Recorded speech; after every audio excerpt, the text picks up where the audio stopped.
My name is Allard Sticker from the Netherlands. I'm chairman of the Ecological Management Foundation, which is a not-for-profit organization in Holland. And we've been working on water issues for the last 15 years. And in the last 5 years, I have become alarmed and sad about the billions of people on this planet who are suffering from lack of access to clean water and to sanitation water.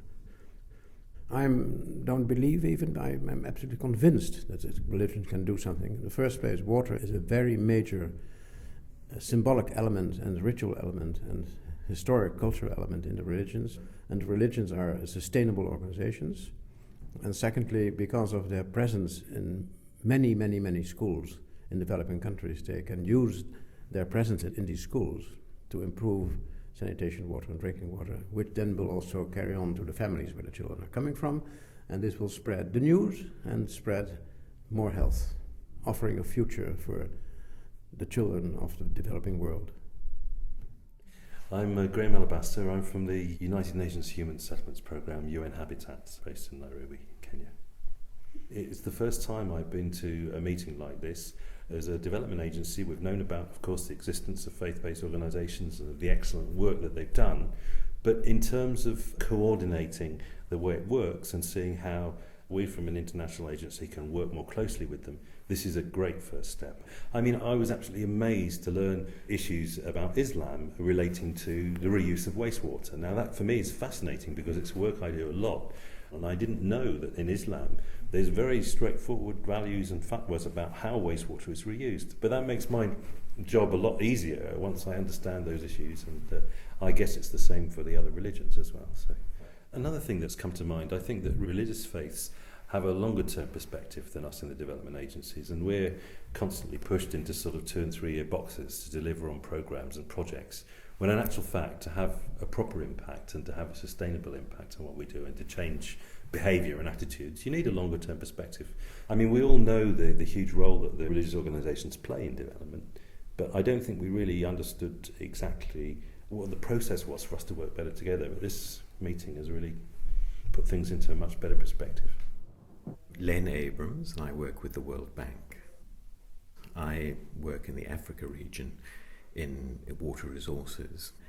And the work of the World Bank, although we work with governments, inevitably impinges on the lives of many millions of people.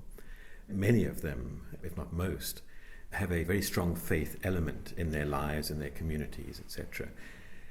The faith traditions of the world have an enormous amount to offer and to bring, not only in terms of the centuries of wisdom that lies behind those faiths, but in terms of their practical day-to-day interactions with the communities. And the use and the protection and the development of water inevitably involves values, and the possibility of finding operational outputs of that in the bank's programs and projects is something which hasn't been pursued very much, but which I think has a great deal of potential. My name is Magdalene Gitahi. I'm Program Director with Redeemed Gospel Church, which is operating in Nairobi slums, Mathare. Water is very, very important, very essential commodity. For instance, if you talk of having a clean environment, there is no way that that environment can be clean without water. So water is life, and we need it. Everybody needs water for survival. Where I work, there are challenges of water. Sometimes people have to walk for long distances and make very long queues to get that commodity. If there is no clean water, we get diarrhea, we get waterborne diseases like typhoid. We have a health facility in the slums run by our organization, and most of the diseases are waterborne diseases, especially typhoid and diarrhea. Why I've come to this conference is to get information and ideas, and also get to know those organizations that can give us technologies that can help us get this very essential commodity into the slums. This is possible. Out of this workshop, we've gotten so many contacts, And so many organizations are willing to work with us as a church-based organization to ensure that the communities that we are serving access this commodity. My name is Evert Groeneveld, and the organization is Clean Water Now, and the second organization is Clean Water for Children Foundation in India. I brought with me the Nayade water purification unit.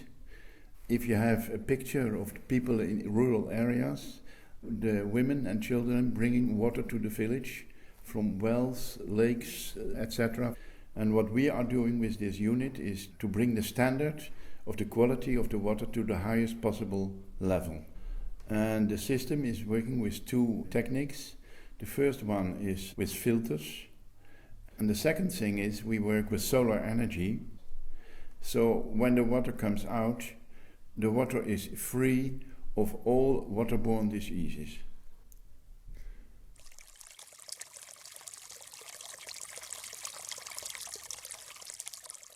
My name is Frederik Klaassen and I'm from the Microwater Facility in Amsterdam, the Netherlands.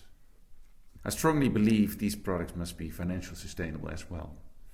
And I have a banking background and I know how to judge plans on financial sustainability as well.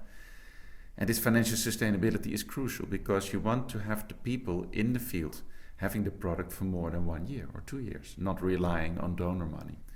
Faith has widespread networks and they have a very tight connection with the people who really need water and need sanitation. So actually they can be of a very big help to educate the people about the importance of water, to raise awareness about new innovative techniques, but also to stress the importance that if you want to benefit from these techniques and products, you have to actually sometimes pay money to get long-lasting access to these products. I mean, if you want to make a phone call, you have to buy a phone. If you want to have water, you've got to buy a pump or something else. And one thing really reminds me about what the bishop said from the American Baptist Church. He said, we're the bringers of positive news. And I think if faith is in true a sense a very positive thing, we need positive messengers to bring the positive news to the people who need water and sanitation.